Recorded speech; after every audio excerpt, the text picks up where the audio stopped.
আসসালামু আলাইকুম এভরিওয়ান, চলে আসলাম নতুন একটা ভিডিও নিয়ে। আমি আজকে একটা মজার একটা রেসিপি তৈরি করব। সম্পূর্ণ ভিডিওর সঙ্গে থাকবেন। তো প্রচুর ঝড় হয়েছিল গতকালকে। ঝড় বলতে প্রচুর বাতাস, বৃষ্টি ছিল না সাথে। তো আকাশে অনেক মেঘ ছিল, কিন্তু বৃষ্টি হয়নি। অনেক ঝড় হয়েছিল। তো আমি আবার কিছু আম কুড়িয়ে নিয়েছিলাম। তো সেই আম দিয়ে আজকে একটা টক রেসিপি শেয়ার করব। অনেক মজা হয়েছিল। তো এটা না দেখলে মিস করবেন। একেবারে কম মশলা দিয়ে আর এত সহজেই যে এত সুন্দর একটা রেসিপি তৈরি করে নেওয়া যায়, না দেখলে বুঝতেই পারবেন না। তো দয়া করে সম্পূর্ণ ভিডিওর সঙ্গে থাকবেন, দেখেই বুঝতে পারতেছেন কতটা লোভনীয় হয়েছিল এটা। তো একেবারে কয়েকটা উপকরণেই কিন্তু এটা তৈরি করে নেওয়া যায়। তো দেখুন, আমি এখানে কুড়িয়ে নেওয়া আমগুলো এই যে একটু কিছু ফেটে গেছে, আবার কিছুটা একটু শিলা পড়ছিল নাকি ওরকম একটা হয়েছে। তো আমি আমগুলো কেটে নিয়েছি, একটু হালকা হালকা লাল হয়ে আসছে। এখন একটু লবণ দিয়ে কিছুক্ষণ ভিজিয়ে রেখে দিয়েছিলাম। আর আমগুলো আমি অফ ক্যামেরায় সেদ্ধ করে নিয়েছি। সামান্য একটু পরিমাণে লবণ দিয়ে আর সেদ্ধ করে পানিটা আমি ফেলে দিয়ে এখন আমটা রান্না করার জন্য তৈরি করে নেব। তো আমি আমার শ্বশুরবাড়ি এলাকায় এই টাইমে এইরকম কুড়িয়ে নেওয়া আমগুলো ওনারা খুব এভাবে রান্না করে খায়। তো আমি কখনো করিনি, এই ফার্স্ট টাইম করলাম। আসলে অনেক মজা হয় খেতে। তো আমি কিন্তু পানিটা ফেলে দিয়ে খুন্তি দিয়ে আমটা এভাবে একটু ভেঙে ভেঙে নিচ্ছি। তো আমি কিন্তু ওনাদের মতো করে রান্না করিনি, আমি আমার মতো করে রান্নাটা করেছি। তো আমার মনে হয়েছিল যে আমার রান্নাটা কিন্তু খারাপ হয়নি, মাশাআল্লাহ অনেক মজা হয়েছিল খেতে। তো আমি একটু অন্যরকম করে রান্নাটা করে নিয়েছিলাম।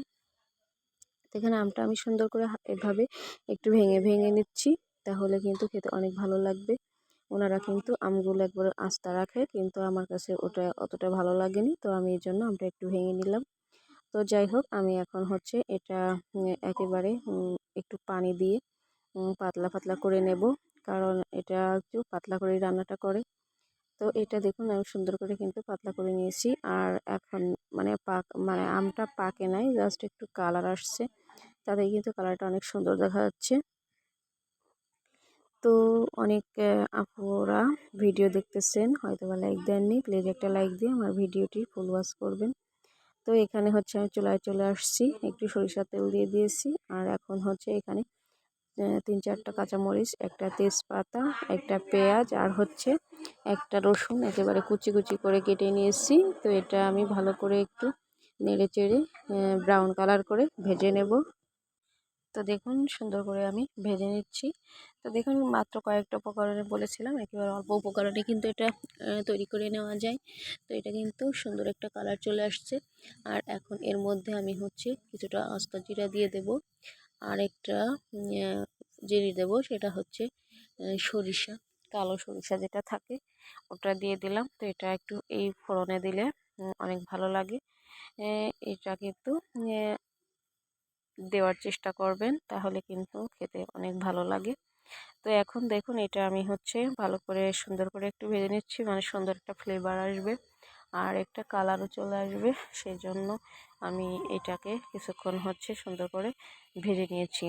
তো এই পর্যায়ে আমি একটা শুকনো মরিচ দিয়ে দিলাম, যাতে করে একটা ভালো ফ্লেভার আসে। আর শুকনো মরিচটা কিন্তু দেখতেও ভালো লাগবে, এই জন্য। তো এটা দিয়েও আমি কিছুক্ষণ একটু ভালো করে ভেজে নিচ্ছি।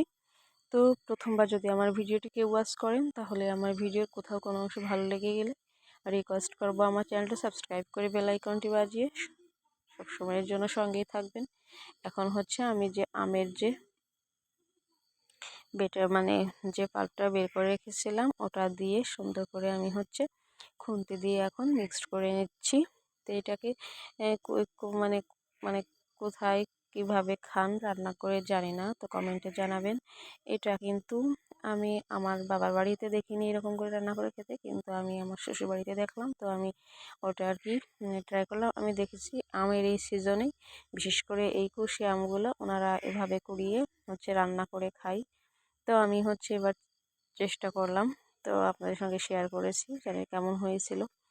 তো যাই হোক, আমি কিন্তু এখন দিয়ে দিলাম চিনি। তো এখানে চিনিটা দিতে হবে, না হলে কিন্তু এটার যে মূল স্বাদ ওটা আসবে না। তো এখন আমি এটা চিনিটা দিয়ে ভালো করে একটু কিছুক্ষণ ভালো করে রান্না করে নেব, বলক উঠিয়ে নেব। আর এখানে শেষ পর্যায়ে এসে আমি একটু লবণ দিয়ে দিলাম স্বাদের জন্য।